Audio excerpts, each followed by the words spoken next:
महाराष्ट्रामध्ये तुमचं स्वागत आहे। एक मोठी बातमी येते। अजित पवारांची प्रतिक्रिया आहे। एनसीपीला राज्यामध्ये अपेक्षित यश मिळालं नाही, ही निकालानंतर अजित पवारांची पहिली प्रतिक्रिया आली आहे।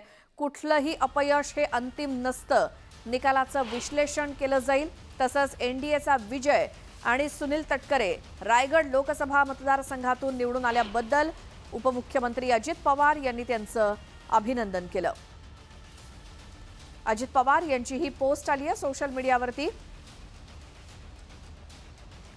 राष्ट्रवादी काँग्रेसला अपेक्षित यश राज्यात मिळालेलं नाही, निकालानंतर आलेली अजित पवारांची ही पहिली प्रतिक्रिया।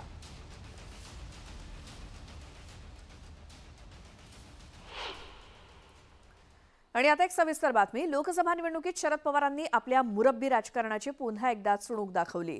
अजित पवारांच्या बंडानंतर शरद पवारांचा पक्ष कमकुवत झाल्याचं चित्र होतं, पण लोकसभा निवडणुकीमध्ये शरद पवारांनी राज्याच्या राजकारणातील आपणच भीष्म असल्याचं दाखवून दिलं।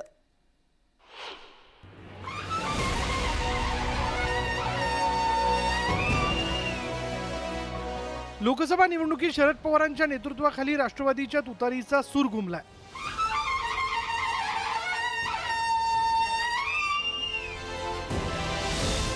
खरं तर या निवडणुकीत शरद पवारांच्या नेतृत्वाची कसोटी होती, कारण लोकसभा निवडणुकीच्या काही महिन्याआधी पक्षात उभी फूट पडली होती।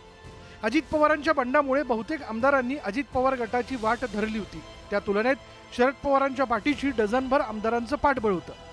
त्यामुळे लोकसभा निवडणुकीला सामोरं जाताना शरद पवारांसमोर अनेक आव्हानं होती, पण निवडक शिलेदारांच्या साथीनं अत्यंत नियोजनबद्ध पद्धतीनं शरद पवारांनी प्रचार यंत्रणा राबवली।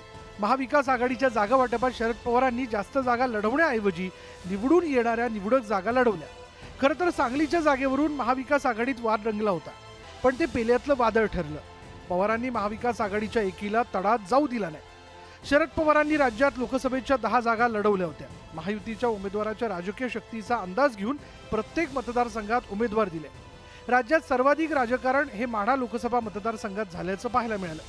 शरद पवारांनी ऐनवेळी मोहिते पाटलांना पक्षात घेऊन पश्चिम महाराष्ट्रात राजकारणाला कलाटणी दिली। त्यांच्या या खेळीला बऱ्याच प्रमाणात यश आलंय।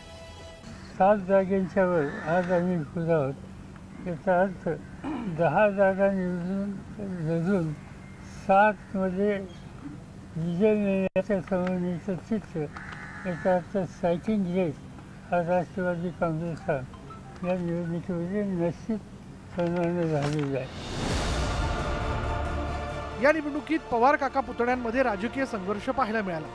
बारामती सुनेत्रा पवारांना उमेदवारी देऊन अजित पवारांनी सुप्रिया सुळेंची कोंडी करण्याचा प्रयत्न केला होता।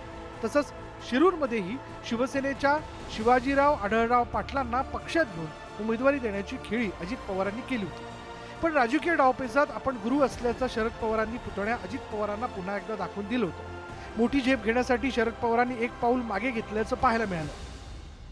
2019च्या लोकसभा निवडणुकीत राष्ट्रवादी काँग्रेसनं 20 जागा लढवल्या होत्या। त्यावेळी राष्ट्रवादीला केवळ 4 जागांवर विजय मिळवता आला होता, पण गेल्या वेळेच्या तुलनेत शरद पवारांनी केवळ अर्ध्या जागा लढवल्या होत्या। यंदाचा स्ट्राईक रेट पाहता महाराष्ट्राच्या राजकारणावर शरद पवारांची पकड कायम असल्याचं सिद्ध झालंय। Bureau report, news 18 Lokmat. आणि यानंतर एक नजर टाकूया टॉप 18 न्यूजवर।